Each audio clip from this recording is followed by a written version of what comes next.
7 Action News is committed to profiling both sides of some key races as the election approaches. The focus tonight is the new 9th Congressional District. Last night, we looked at the incumbent Democrat Sandra Levin. Tonight, 7 Action News reporter Dave Llewellyn has a close look at Levin's opponent, Republican Don Volaric. The Volaric campaign is ready to work. Don Volaric shared the same stage as vice presidential candidate Paul Ryan during his recent appearance at Oakland University. Both men are hoping to win new jobs in Washington. For the second time, Volaric is taking on longtime Congressman Sandra Levin. In 2010, Levin won by over 53,000 votes. Volaric hopes the newly configured 9th District makes a difference on Election Day. I mean, I'm definitely not a glutton for punishment. If it wasn't for the redistricting and the numbers that we looked at, this is about a 50,000 vote swing conservative.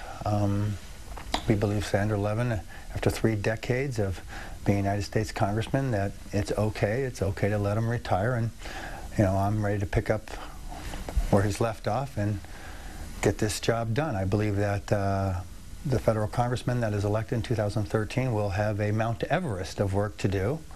My private sector skills, I believe, are the right combination. I'm not here to play politics. I don't have a family of politicians or anything of the sort. I'm here to promote pro-USA policies, pro-Michigander policies. Health care, Medicare, and Social Security are among our national issues. Volaric says his personal experience can help the debate. I'm in the healthcare industry. The People's Protection Affordable Care Act is not completely wrong. There's about 20% of it that is right. But we deserve 100% right. We need to change the paradigm of our healthcare industry, because even if you repeal Obamacare or the People's Protection Affordable Care Act, that's what I call it,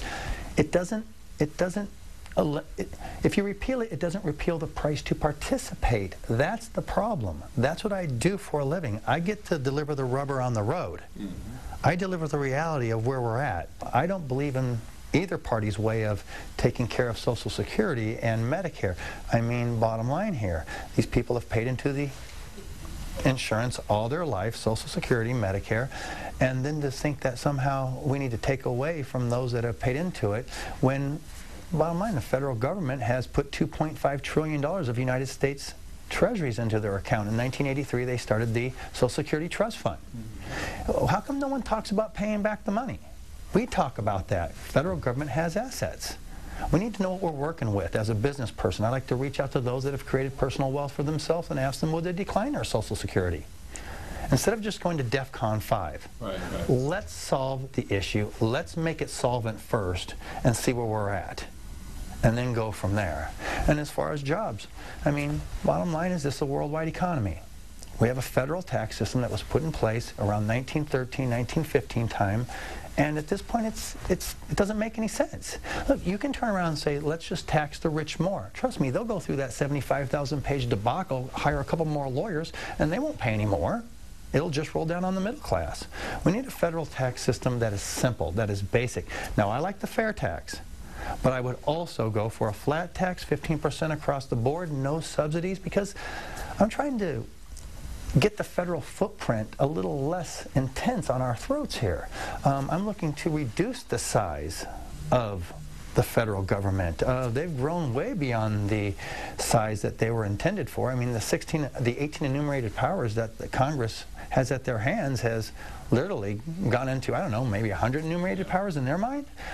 We need to clean a little house here, and we all need to take a little pain. We all need to work on this debt. I believe we need to concentrate on national sovereignty. We need to become independent in all areas, whether it's energy, whether it's making sure that too big to fail isn't so huge that it totally drowns the middle class. Bottom line, in the Constitution it says all duties, imposts, and excises shall be uniform throughout the United States, meaning that the federal government should have never been picking winners and losers from day one. Well, and this has been happening for a long time, Dave. This isn't just about this administration. This is just something that's been going on for a long time, and it's time to get back to the principles that this country was founded on. Our message is common sense. I don't have 6 versions of yes, 6 versions of no.